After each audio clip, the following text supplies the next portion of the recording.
ಯಾವುದೇ ವ್ಯಕ್ತಿ ದುಡ್ಡು ಸಂಪಾದನೆ ಮಾಡೋ ಮುಖಾಂತರ ಶ್ರೀಮಂತ ಅಥವಾ ಬಡವ ಆಗುವುದಿಲ್ಲ.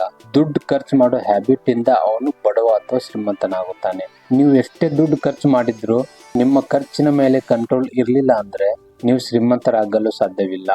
ಮೈಕಲ್ ಜಾಕ್ಸನ್ ಹತ್ರ ತುಂಬಾ ದುಡ್ಡಿತ್ತು. ಲಾಸ್ಟ್ ಅಲ್ಲಿ ಬ್ಯಾಂಕ್ ಕರಪ್ಟ್ ಆಗಿ ಅವನ ಹತ್ರ ದುಡ್ಡೇ ಇರಲಿಲ್ಲ. ಭಾರತ್ ಭೂಷಣ್ ಇವರೊಬ್ರು ಫಿಲ್ಮ್ ಸ್ಟಾರ್. ಅವರ ಒಂದು ಬಂಗ್ಲೆಯನ್ನು ಸೂಪರ್ ಸ್ಟಾರ್ ರಾಜೇಶ್ ಖನ್ನಾ ಅವರಿಗೆ ಮಾರಿದರು. ಆಗ ಅದರ ಬೆಲೆ 25,000 ರೂಪಾಯಿ. ಈಗ ಅದರ ಬೆಲೆ 1,000 ಕೋಟಿ ರೂಪಾಯಿ. ಅನಾವಶ್ಯಕ ಖರ್ಚು. ಧೀರುಭಾಯ್ ಅಂಬಾನಿ ಅವರು ಡೆತ್ ಆದ್ಮೇಲೆ ಎಲ್ಲರೂ ಹೇಳ್ತಾ ಇದ್ರು ತುಂಬಾ ದುಡ್ಡು ಸಂಪಾದನೆ ಮಾಡಿಟ್ಟು ಹೋಗಿದ್ದಾರೆ, ಇನ್ಮೇಲೆ ಅವ್ರ ಮಕ್ಕಳು ಕೆಲಸ ಮಾಡೋ ಅವಶ್ಯಕತೆನೇ ಇಲ್ಲ. ಆದ್ರೆ ಈಗ ಅನಿಲ್ ಅಂಬಾನಿ ಪರಿಸ್ಥಿತಿ ನೀವು ನೋಡಬಹುದು, ಮುಖೇಶ್ ಅಂಬಾನಿ ಅವರ ಪರಿಸ್ಥಿತಿನೂ ನೀವು ನೋಡಬಹುದು. ದುಡ್ಡು ಸಂಪಾದನೆ ಮಾಡುವುದರಿಂದ ಶ್ರೀಮಂತರಾಗುವುದಿಲ್ಲ.